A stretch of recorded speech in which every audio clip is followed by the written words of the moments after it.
Hi everyone, Brendan here from Chez Davis, and just a couple of weeks ago, this arrived in our mailbox just outside of Paris. My official California ballot for the special election on November 4. And look, I know what you're thinking. Brendan, voting from overseas sounds complicated. But here's the thing, it's actually surprisingly straightforward once you know the system. Today I'm going to walk you through the entire process, how to register, how to request your ballot, what arrives in the mail, the resources they send you, and how to actually fill it out and send it back. And I'll tell you about the tracking system they use so that you know your vote actually counted. Now this video is not about who to vote for. I'm not telling you how to fill out your ballot. This is about making sure you can vote, no matter where in the world you're living. First things first, if you haven't registered to vote from abroad yet, you need to do that. And the good news, there's one central website that handles everything. This is the Federal Voting Assistance Program, fvap.gov.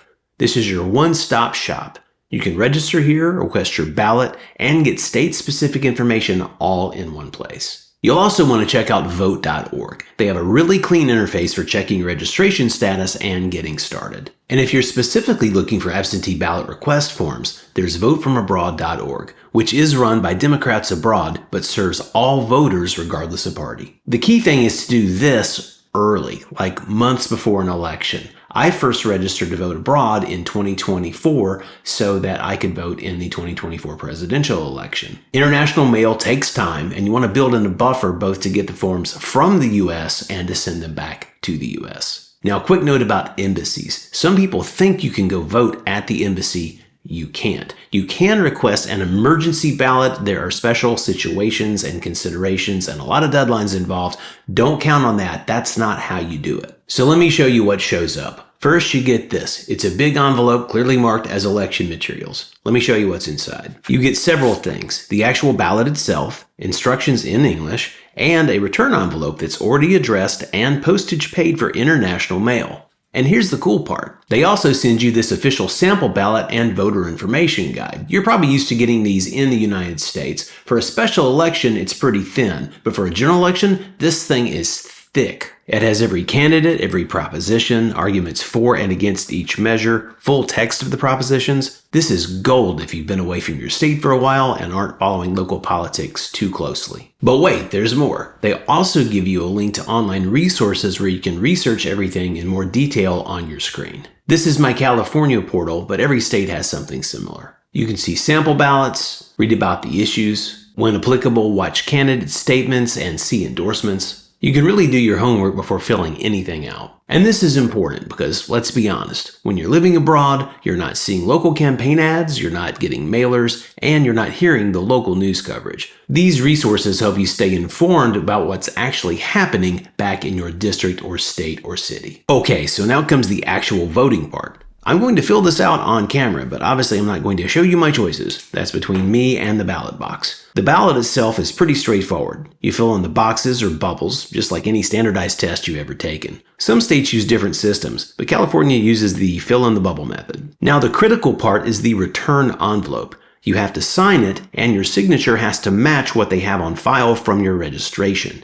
This is how they verify it's actually you voting. So don't get creative with your signature here. Use the same one you always have. Once it's filled out, you seal the ballot in the inner envelope, then that goes in the outer return envelope. Everything's clearly labeled, so it's hard to mess it up. Although, I guess if you try hard enough, you could. And here's the beautiful part. I don't have to figure out international postage rates or buy stamps. I literally just drop this Atla post and it goes straight back to California, international postage paid. Now here's where it gets really cool, and a lot of people don't know about this. When you register to vote abroad, you can set up tracking notifications. Now I've set mine up previously. I get an email and a text message when my ballot is received. Then I'll get another notification once it's been processed and counted. Plus, they even send a physical postcard confirmation in the mail here to Paris that tells me my vote was counted. So there's no mystery. I'm not just dropping it in the mail and hoping for the best. I'll know exactly when it arrived, and I'll know my vote counted. That peace of mind is huge when you're voting from 5,000 miles away, but you still care about what happens back home. So once it's ready to go, all that remains is to take it to La Poste and drop it in the mail. In my case, there's a La Poste right around the corner from my daughter's daycare, so I'll drop it off right before I pick her up.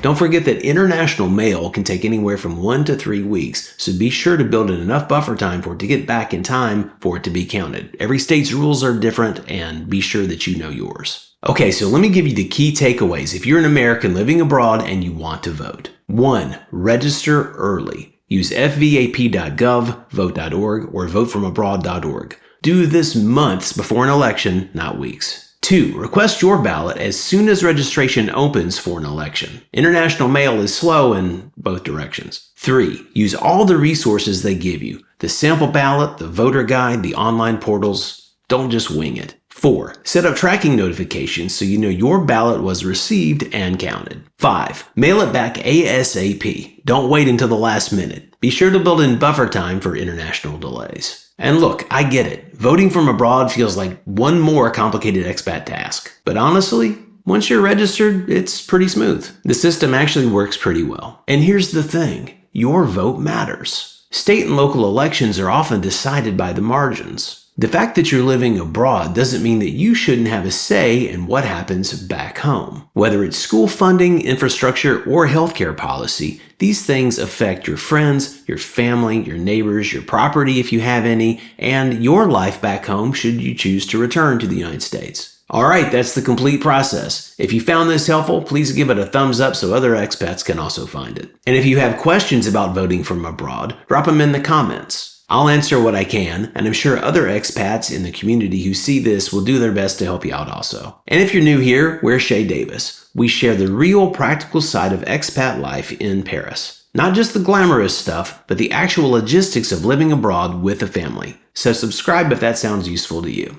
And with that, I'm off to La Poste. Democracy waits for no one, not even expats who are running late to pick up their kid from daycare.